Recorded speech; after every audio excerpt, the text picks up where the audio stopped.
Ja, dober dan.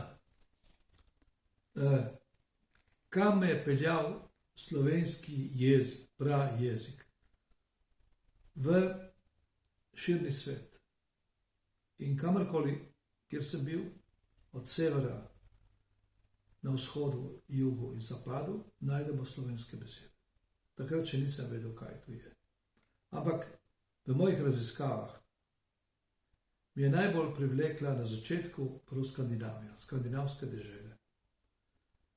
In najdemo v kulturi situl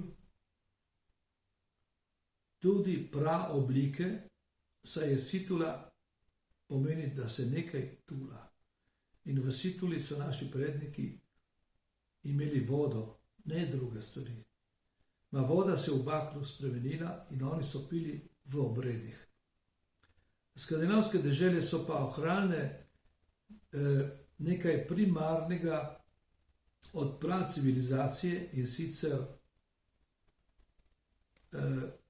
hiperborejsko kulturo,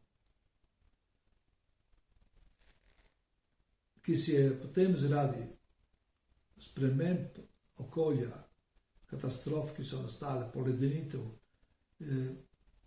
valovi morja po celem svetu, so ti ljudje odhajali iz severa in tudi mi Slovenci smo prišli v ta konc. Sledi so demonstrativne, arheološke, jezikovne in tudi tisto veliko spoznanje oblike, kaj je oblika, najdemo še zdaj pri prvem dizajnu, skandinavskem dizajnu.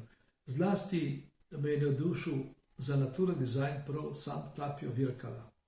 Pozneje pa sem imel tudi priliko, da sem imel Skandinavce, Fince za moje študente.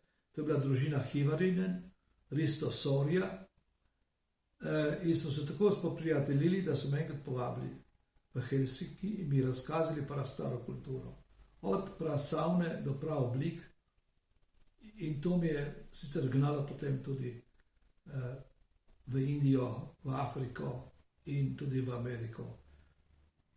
In spoznamo pravzaprav neke pravi elemente, ki združujejo človeštvo, zlasti v praslovenskem jeziku.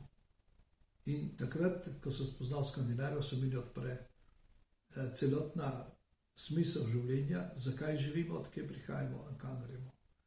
Da dodam še zadnjega učitelja, ki je bil sam Bhagavan Sri Satya Sai Baba, pri katerem sem pač študiral in raziskoval obdobje 17 let, Sai Baba.